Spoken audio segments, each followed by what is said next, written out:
There's a $3 piece of copper that pulls electricity straight out of the dirt in your backyard. Enough to light a bulb, enough to charge a phone, forever. No solar panel, no battery, no wires running to a power company. The energy industry generates $400 billion a year selling you electricity that the ground under your feet produces for free. The trick is 200 years old. They stopped teaching it on purpose. Your power bill arrives every month. Here is what nobody tells you. The ground under your feet is already a battery. It has always been a battery. Wet soil is full of minerals, salts, and moisture. Those three things together are an electrolyte. An electrolyte is the exact substance inside every battery you have ever bought. The AA in your remote, the lithium pack in your phone, the car battery under your hood. All of them work on the same principle. Two different metals separated by an electrolyte. That is the entire machine. And the soil in your garden is a free, unlimited, self-renewing electrolyte that covers the entire planet. You do not need to build a battery. You need to complete one that already exists. Take a copper rod, push it into wet soil, take a galvanized nail, which is coated in zinc, and push it into the same soil about 6 inches away. Connect a wire from one to the other. Electricity begins to flow immediately, not a trick, not a theory. A measurable voltage you can read on any meter from the hardware store. The copper and the zinc are two different metals. The wet soil between them is the electrolyte. The circuit is complete. The dirt is now a battery. One rod produces a small voltage, around 0.9 volts. That does not sound like much, but here's what they never explain. You can connect them in a series, 5 rods, 10 rods, 20. Each pair adds its voltage to the last. A row of zinc and copper stakes pushed into the wet earth along your garden fence produces enough power to light an LED through the entire night, enough to charge a phone over a day, enough to run a small radio continuously. For years, the metals slowly corrode. Yes, a zinc nail lasts 1 to 2 years before it needs replacing. The replacement costs cents. The copper lasts far longer. The soil never runs out. The sun does not need to shine. The wind does not need to blow. The ground simply produces electricity day and night, in rain and in drought, because the chemistry never stops. This is not new science. This is the oldest electrical science there is. In 1800, an Italian physicist named Alessandro Volta stacked discs of copper and zinc separated by cloth soaked in salt water. He created the first battery in human history, the voltaic pile. Every battery on Earth descends from that stack of metal and salt water. The word volt is his name, and the principle he discovered was simple. Two different metals plus an electrolyte equals a steady, controllable flow of electricity. Salt water was his electrolyte. Wet soil is just salt water held in dirt. Volta could have pushed his metals into the ground and gotten the same result. The Earth was always capable of this. Humans just needed to notice. 40 years later, they did. In the 1830s and 40s, as the telegraph spread across continents, engineers faced a problem. The telegraph needed a steady, reliable source of electricity at every station. Batteries of the time were messy, leaked acid, and died quickly, so engineers turned to something more permanent. They buried plates of copper and zinc directly in the moist earth. They called them earth batteries. The ground itself became the power source for the telegraph network. In 1841, an Englishman named Alexander Bain patented an earth battery system that drew current straight from buried metal plates. He used it to power clocks and telegraph lines. No charging, no fuel, no maintenance beyond replacing the metal every few years. The earth battery ran the communication networks of the 19th century across thousands of miles of open country where no other power source existed. Think about that. Before the electrical grid existed, before power plants, before there was a single wire strung between a generator and a home, the earth itself was powering the fastest communication system humanity had ever built. The dirt did the work, and it did it for decades, and the idea is older than even Volta knew. In 1938, archaeologists working near Baghdad uncovered a clay jar dating back roughly 2,000 years. Inside it sat a copper cylinder wrapped around an iron rod. Fill that jar with vinegar or grape juice, both natural electrolytes, and it produces a measurable voltage. The Baghdad battery, they called it. Scholars still argue about what the ancients used it for, but the physics is not in question. 2,000 years ago, someone understood that two different metals in an acidic liquid make electricity. The principle is not a modern invention. It is ancient. It keeps getting rediscovered, used, and then forgotten again, as if something does not want it to stay in common memory. In 1872, an American inventor named Daniel Drawbaugh and several others filed patents for improved earth batteries to power household devices. Throughout the late 1800s, earth batteries powered telegraph offices, electric clocks, and early signaling equipment across America and Europe. The technology was documented, patented, proven, and in daily use. Engineers understood it completely. It appeared in technical manuals. It appeared in popular science magazines. A curious teenager in 1890 could read exactly how to build a battery from the ground in his own backyard. There is even a famous case from the 1850s. A man named John Bain ran an entire electric clock network using nothing but plates of zinc and copper buried in the ground. The clocks kept running for years on earth power alone. Engineers of the era considered it ordinary. The earth was the most reliable battery they had, because it never needed recharging and never ran out. So what happened? Why does no one know this today? Why is it not taught in a single American science classroom? Here is what changed everything.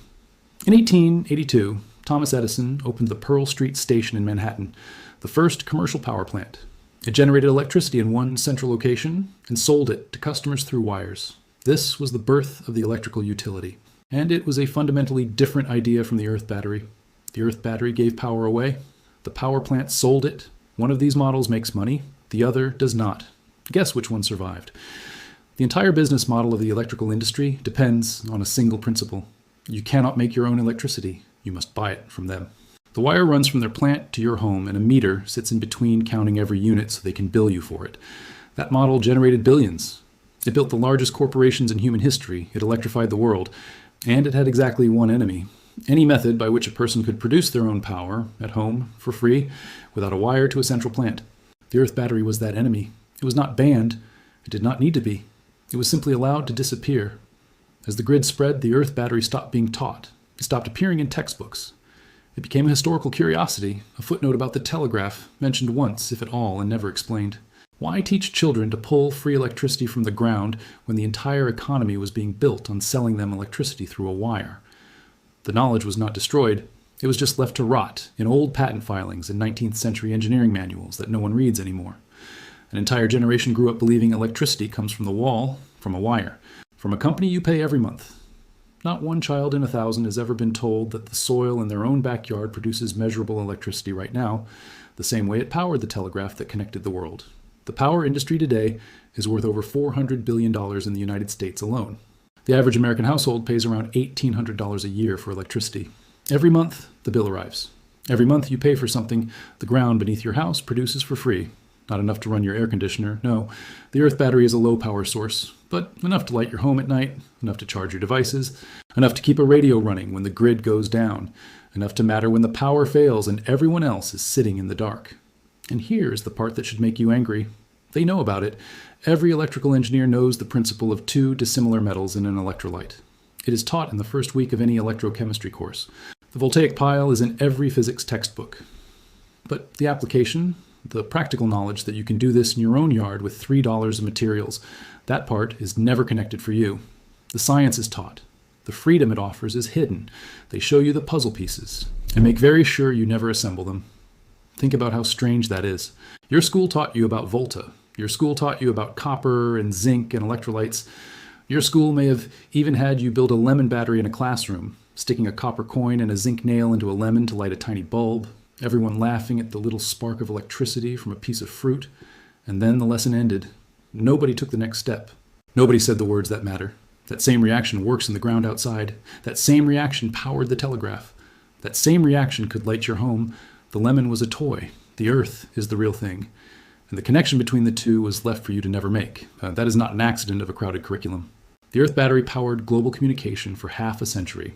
It is not an obscure footnote. It is one of the most important practical applications of basic electrochemistry in history. Leaving it out is a choice. And the choice was made by an economy that needs you to believe power is something you buy, not something you make. Now let me show you exactly how to assemble them. Here is what you can do right now. You need 3 things, all available at any hardware store for a few dollars. First, copper. A copper pipe, a thick copper wire, or a copper grounding rod. Copper is the positive terminal. Second, zinc. The cheapest source is a galvanized nail, or a galvanized steel bolt, because galvanized means coated in zinc. Zinc is the negative terminal. Third, wet soil. If your soil is dry, you water it. If you want more power, you mix in a little salt, because salt increases the conductivity of the electrolyte and raises the current. Push the copper rod into the ground. Push the zinc nail into the ground about 6 inches away. Do not let them touch. Connect a wire from the top of the copper to the top of the zinc and place whatever you want to power in that circuit. A single LED will glow from 1 pair in moist, salted soil. For more power, build more pairs and connect them in series. Copper to zinc down the line. 10 pairs spaced along a garden bed will light a small lamp. 20 will charge a phone slowly over the day. The voltage adds up with each pair. The current depends on how wet and how mineral rich your soil is. Keep the soil moist. That is the only maintenance. A dry earth battery produces nothing because without moisture, there is no electrolyte. In a garden you water anyway, the battery powers itself as a side effect of keeping your plants alive. Replace the zinc nails every year or two as they corrode away. That is the cost of the corrosion that produces your electricity, and it costs almost nothing. The copper lasts for many years. The soil lasts forever. You will not find a kit for this at a big box store. You will not find a contractor who installs them. You will not find it in your child's science textbook beyond a single mention of Alessandro Volta that stops exactly before the part where you learn you could do it yourself. Not because it does not work. It powered the telegraph across continents for 50 years. It works. It is absent because a homeowner who can light their house from the dirt in the backyard is a homeowner who needs the power company a little bit less. And an industry worth $400 billion is built entirely on you needing them completely. The earth battery will not replace your grid connection. Be honest about that. It is low power. It will not run your refrigerator or your oven or your central heating. Anyone who tells you a copper rod in the dirt will take your whole house off the grid is lying to you, and the truth is impressive enough without the lie. What the earth battery does is real and useful. It produces free, continuous, low-level electricity from materials that cost almost nothing, using a method proven over 2 centuries that will keep working when the sun is down, when the wind is still, and when the grid has failed and your neighbors are lighting candles. When the next storm knocks out the power for 3 days, the difference between a dark house and a lit one might be a copper rod, a handful of galvanized nails, and the wet ground you have walked across your entire life without knowing what it could do. The dirt under your feet has been producing electricity since before the first human stood upright on it. The minerals, the moisture, the salts, the chemistry. All of it was here long before Volta stacked his first disk of copper, long before Edison sold his first kilowatt. The earth was a battery before anyone thought to charge for power. It will be a battery long after the last meter is read. They wired your house to a plant 100 miles away and taught you that electricity is something that travels down a wire from a company that sends you a bill. They were not lying about the wire. They were lying by leaving something out. They never mentioned that the ground you built that house on was already humming with the same energy, free for anyone who pushed 2 cheap metals into the dirt and connected them with a wire. A copper rod costs $3. A bag of galvanized nails costs $2. The soil is already there. The knowledge is 200 years old and sitting in plain sight in patent records anyone can read. The only thing standing between you and free electricity from the earth is that no one ever told you it was possible. And no one ever told you on purpose. Now you know. The next time your power bill arrives, you will know that the ground your house sits on produces electricity for free and always has. The next time the grid fails, you will know that $3 of copper in a wet patch of dirt can keep a light burning while the whole street sits dark. The next time someone tells you that electricity only comes from a wire and a meter and a monthly payment, you will know exactly what they left out.